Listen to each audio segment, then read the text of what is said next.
Hey, what's up, folks? Welcome back to On Texas Football. I'm lifetime Longhorn Rod Babers, joined by fellow lifetime Longhorn, the young prodigy CJ Vogel, and we're here for your game week preview.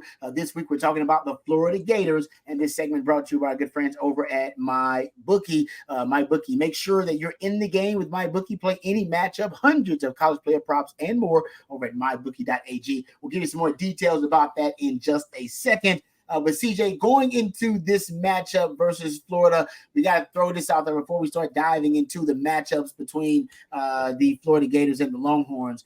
The injury report has been a hot topic of conversation because something unexpected happened. DJ Lagway practiced earlier this week after being carted off the field in that game versus Georgia.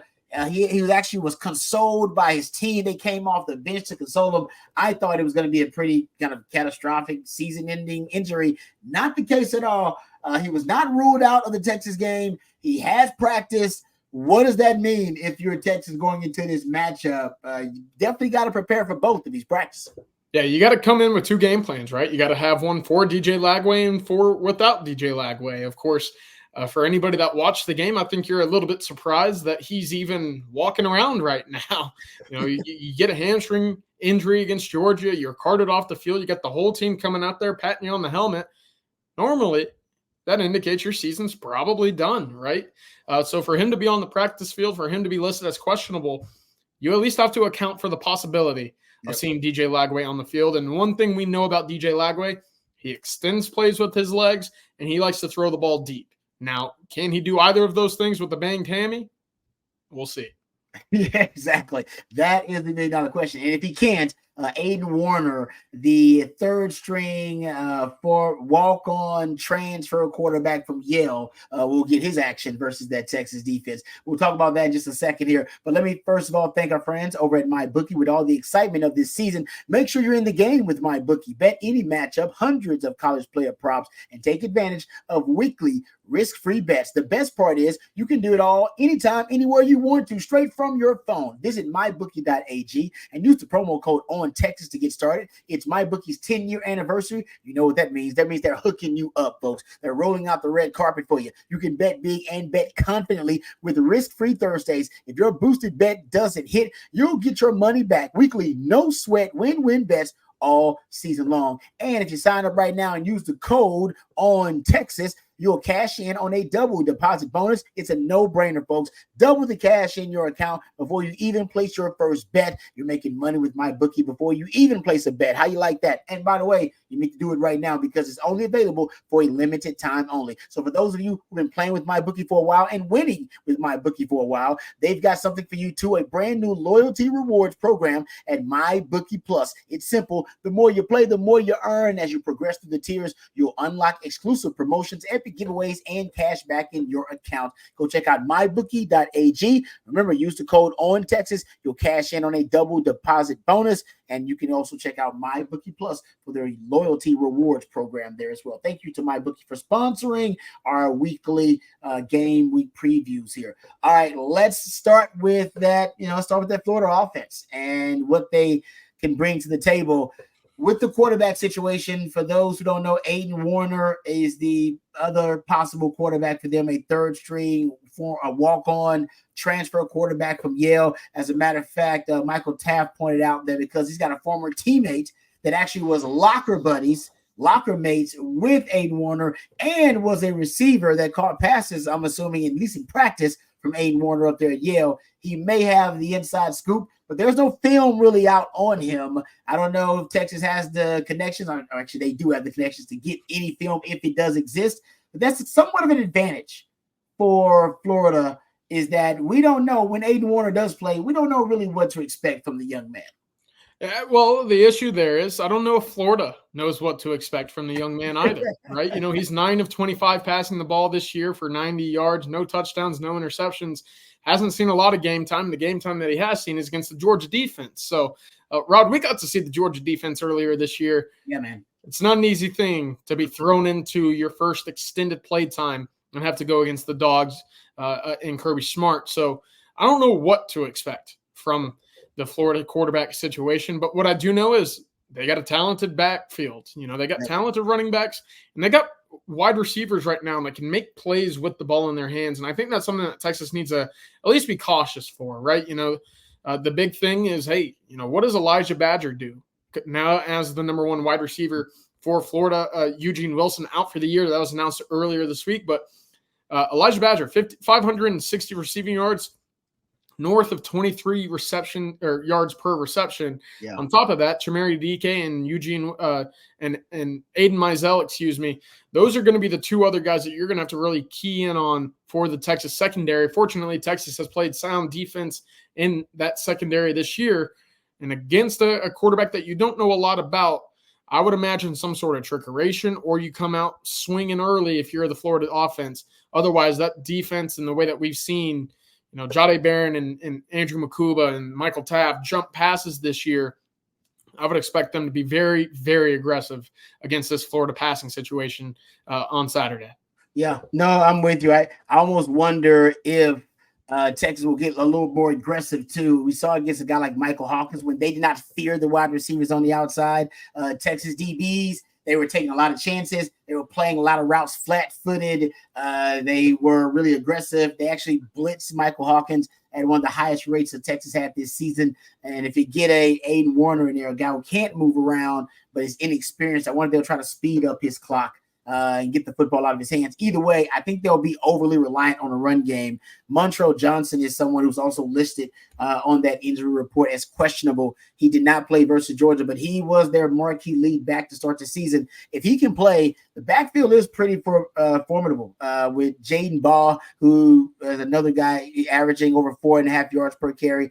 Montrell Johnson and Jacoby Jackson both averaging over 5 yards per carry.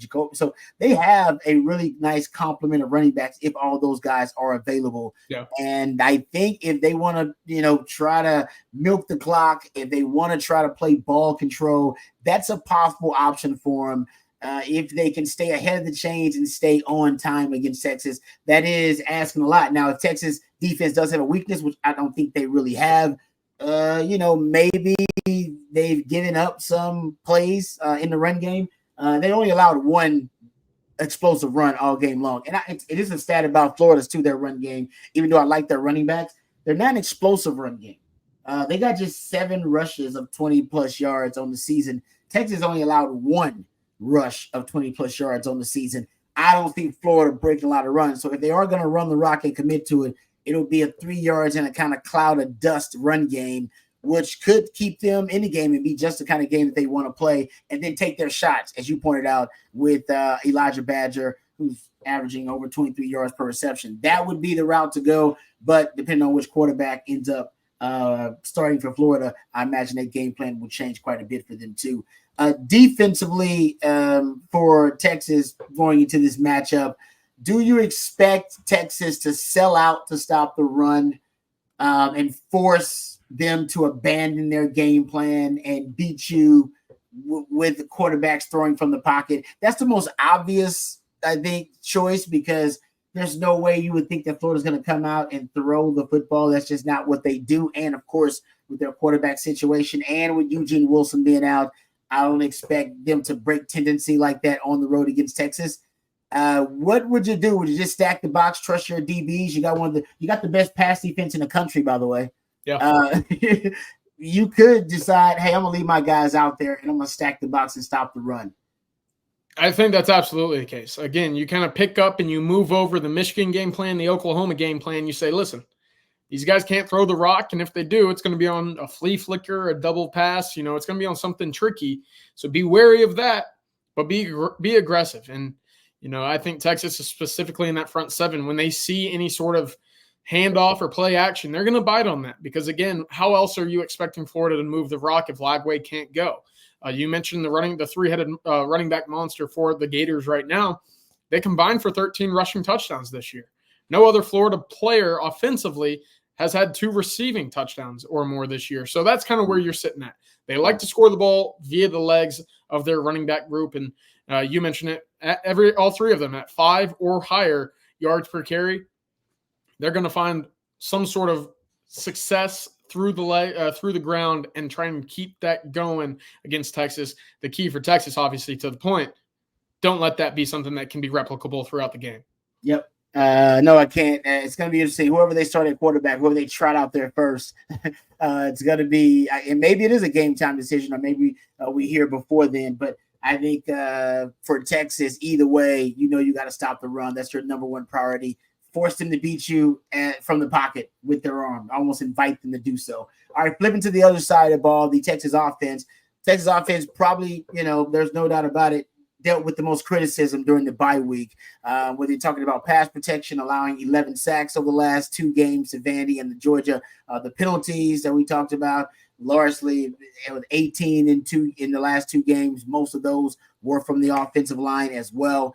And you talk about the run game, Texas not necessarily able to establish a consistent run game because of the lack of push from the offensive line. But what are your thoughts about the Texas offense going up against this Florida defense?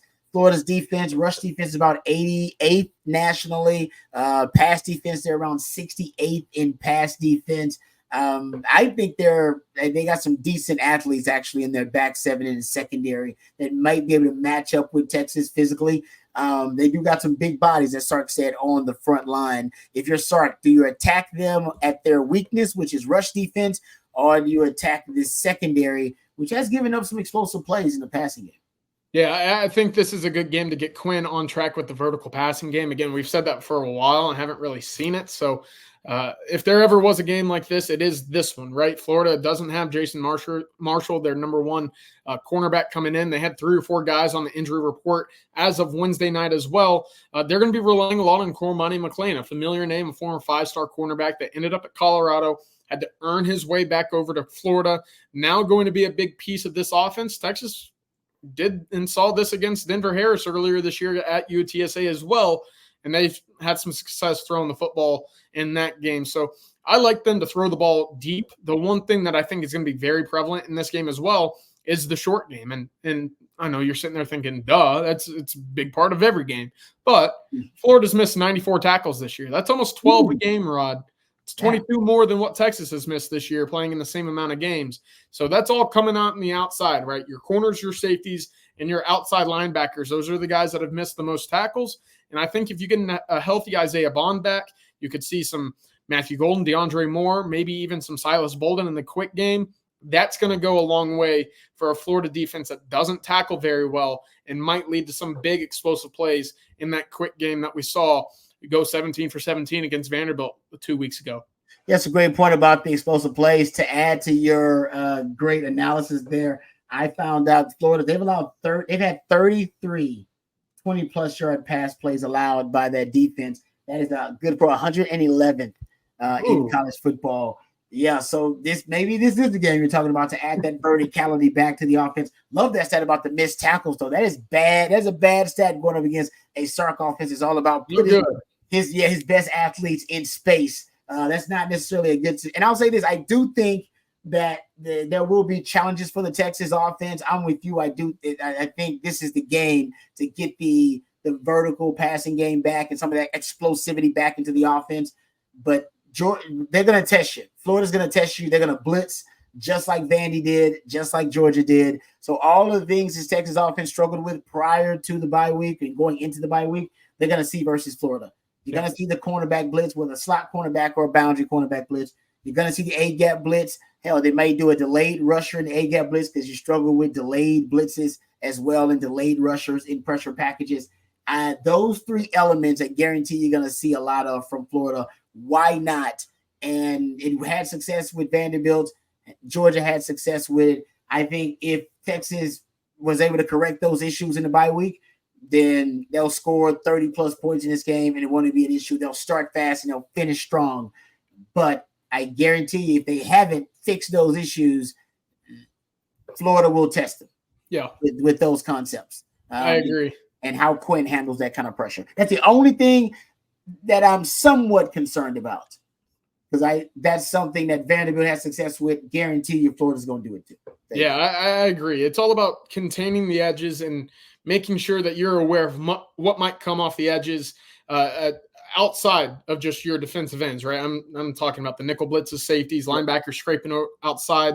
You hit the nail on the head, Rod. The 2 guys that you got to be watchful of if you're the Texas offense is George Gums and Tyreek Sack.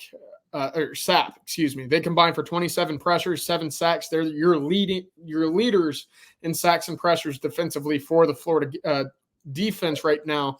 Now, of course, Texas has a pretty good pass protection. They've been tested over the last 2 games with Vanderbilt and Georgia. It's crazy to say Vanderbilt, but I mean they've been leaky. Right, and this is a great opportunity for them to find their rhythm and go into Fayetteville next week with some momentum. Florida, again, they're hurting right now, Rod. You just played Georgia. That's a physical football game. Now you got to go on the road to Texas, another top 5 opponent. That's another physical football game that maybe if that game's not close in the third quarter, you kind of just see them roll over and say, all right, let's just kind of get this over with. Yeah, I mean, you're coming off a bye week. So you're fresh. They're coming off the most physical game they've played all season long. That's exactly it. The injury report reflects that. You talked about it. They're missing several guys and a ton of guys who are on that injury report. So for Texas, you should be getting back in Isaiah Bond, should be getting back Andrew Makuba, and you had a week to really work on some of your issues. Yeah, I expect a strong start and I expect a strong finish from Texas this game. Yeah, I expect them to be pristine in their execution. Really buttoned up, really polished. And if they're messy and leaky early on in this game, I would be shocked and disappointed. I'd be concerned. Yeah, I agree.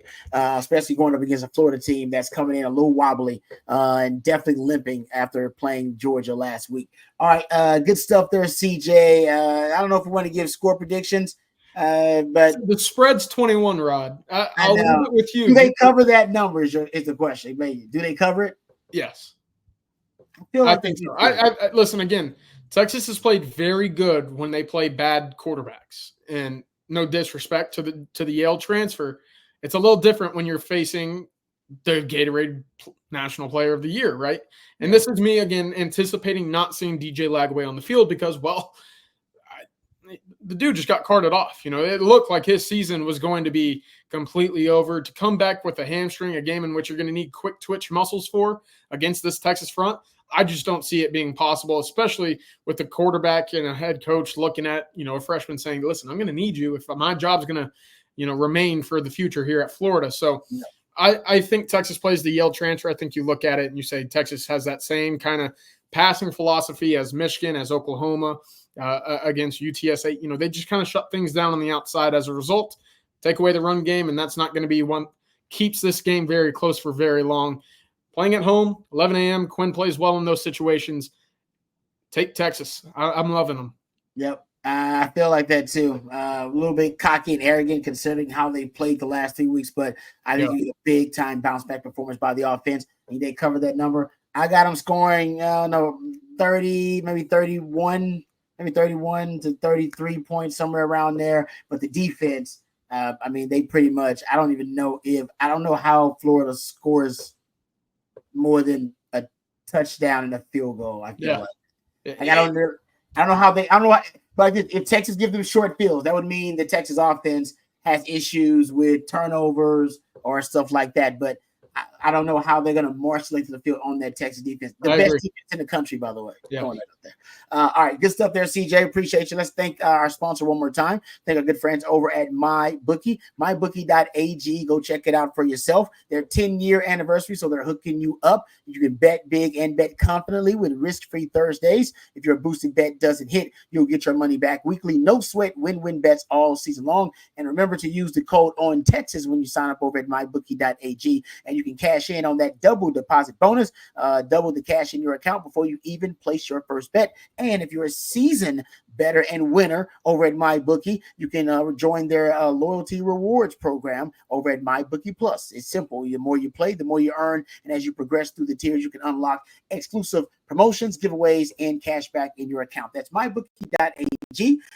Use the code ONTexas to cash in on the double deposit bonus and MyBookie Plus for you seasoned bettors who want to take advantage of their loyalty rewards program. All right, thank you very much, CJ, for the knowledge and the breakdown. Thank you also to you guys for joining us, for watching, and for listening. Thank you to mybookie.ag for sponsoring our weekly previews. And until next time, hook 'em horns. Hook 'em.